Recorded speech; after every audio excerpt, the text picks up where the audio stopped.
In the 4-hour work week, Tim Ferriss is going to be arguing that you can create a full-time income with just 4 hours per week of your time.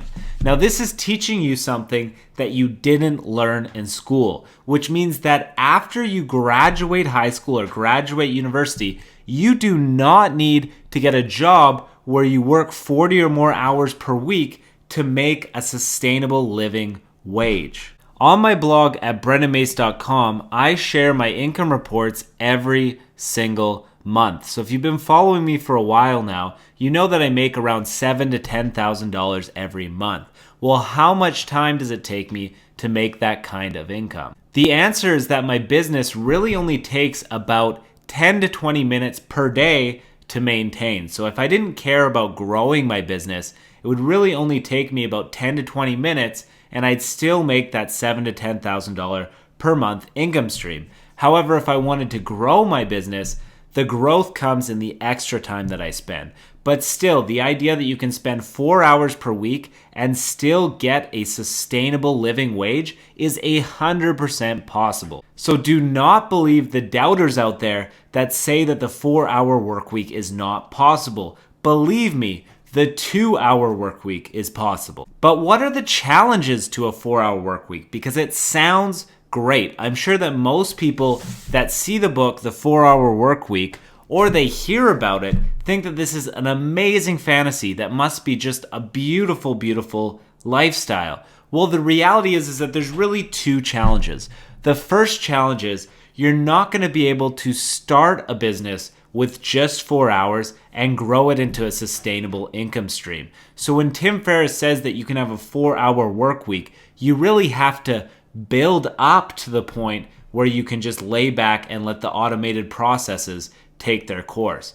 But in the process of setting up a business, nobody's going to set up a really highly profitable business with just 4 hours per week. You need more time than that. The second challenge is that no matter how much time you put into your work, whether it's 40 hours or 4 or 2, you still need to be doing something in your life that you're passionate about. So for a lot of people, they use work to exercise their passion.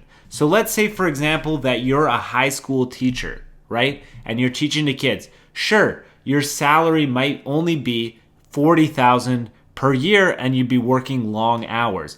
Who would ever take that job? Well, obviously they have people to take that job. And the reason for that is because it's what people want to do. It's their calling. So even though you might like the fantasy of working for a little period of time and then just relaxing for the rest, it gets old fast. And I can tell you that from personal experience. The good news is that your passion does not have to be your work. And I know that we're all used to in our everyday lives to attach so much of our identities to what we do for a living, but it really doesn't have to be that way. It's like the second question that everybody asks. They always say, hey, what's your name? And the second question is, what do you do?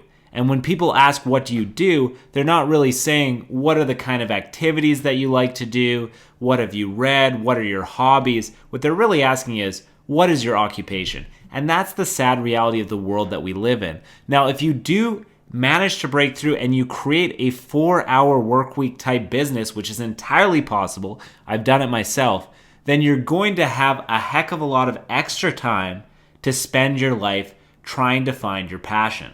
Okay. Now, some great examples of ways that you can exercise your passion, and I'll use myself as a personal example, is me and my now fiance, Caitlin, for the last 8 months before we just came back to Canada here, we were traveling all over the world. So we were started in Colombia, down in Medellin, Colombia down there. Then we went up to Panama City. Then we went over to Thailand, Cambodia, and then Vietnam. And then eventually we came back to Canada because we missed Panago Pizza, which is a little bit of a joke. If you know Canada, the Panago Pizza is very, very good. But all jokes aside, we were able to just enjoy ourselves and explore and adventure and get out into the world. And we didn't really have any obligations because I had this online digital business that I could maintain with just about 10 to 20 minutes of my time per day. So I could get up in the morning, take care of my business, and the rest of the day, we could go out and explore. Now, believe me, the last 8 months have been great, right? But they wouldn't have been great if I would have just stayed at home and laid in bed and slept the 8 months away. So yes, you're gonna have a much larger amount of time, but don't waste it watching TV, because believe it or not, it does not take that long for that to get old. So the answer to the question, is the 4-hour work week possible, is absolutely. It's 100% doable. But in order for the 4-hour work week to be a good experience for you, you need to find something worthwhile to do with the rest of your time. Now that could be learning a new language, that could be falling in love, that could be doing salsa dancing in Colombia. Believe me, there's a lot of cool stuff that you can do, but don't keep the routine that you have now while working your 9-to-5 job when you lose those hours. You are going to do what's known as filling the void, which means filling the extra hours that are given to you from having an automated business. Now, Tim Ferriss actually addresses this in the 4-hour work week in chapter 15, and it's titled Filling the Void. So he does give you some pointers on that as well. My advice to you is to brainstorm what would be your dream lifestyle. So what would you be doing in your life if money was absolutely of no consequence? So if you were a billionaire, you didn't have to worry about money, what would you choose to do? Now, for some of us, it's not going to be possible. If you want a yacht and you want a jet and you're worried about status or objects or just like owning stuff, then no, you're probably not going to be able to do that with a 4-hour work week. However, if it's something like traveling, or if it's something like learning a new language, or if it's learning how to do karate, or maybe you just want to spend a few months laying by a beach with a drink in your hand, whatever you want to do, you can really play it by ear and experience all the things that you want on your checklist. Everything you want to do in your life, you can do because you now have the time frame to do it. Tim Ferriss calls this in his book the new rich, which means that in the world that we live in today, there's basically two kinds of currencies. There's the dollars that you're used to working and spending all your time to get, and then there's time.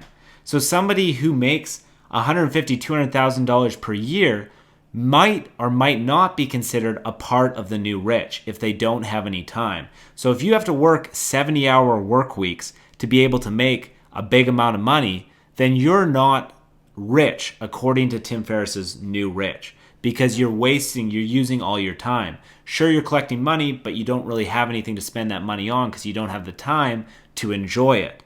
The new rich, on the other hand, does not need that much wealth, because when you're trading dollars for pesos or you're trading dollars for baht, your money can go a lot further. So you could just be making $30,000 or $40,000 per hour, living in an area of the world where the cost of living is lower and enjoying a better lifestyle with more time. That would be considered the new rich. So under the traditional understandings of being wealthy, you would say, okay, somebody who makes $150,000 or $200,000 is clearly in a better off situation. However, if you subscribe to Tim Ferriss's thinking, which is something that I subscribe to, he's saying that it depends. You might make $200,000, but how much time do you have, right? So that's the second currency. The second currency is time, which is why I absolutely love the 4-hour work week, because it's not just telling you how to get rich quick or how to build an online business. He's instead focusing on a lifestyle business that will make you enough money to do the things that you want to do and enough time to enjoy them. If you want to learn how to create the 4-hour work week, then first of all, get Tim Ferriss's book because it's great. I've read it myself. But secondly, make sure you subscribe to the Brendan Mace YouTube channel. I have lots of videos on here that are going to show you and help you and guide you along the way. Now, there's a lot of YouTube channels out there that talk about online marketing, but very few YouTube channels actually have videos that show you step by step how to make money online. Now, if you look through a lot of my videos that I have on my channel, I actually give you a step-by-step blueprint about how to build a business in a lot of different areas, including ClickBank, Facebook, email lists, and even niche websites. So if you're interested in building an online business and getting this passive income lifestyle, then subscribe to my YouTube channel and check out the rest of my videos. As always, thank you for watching, and I will see you in the next one.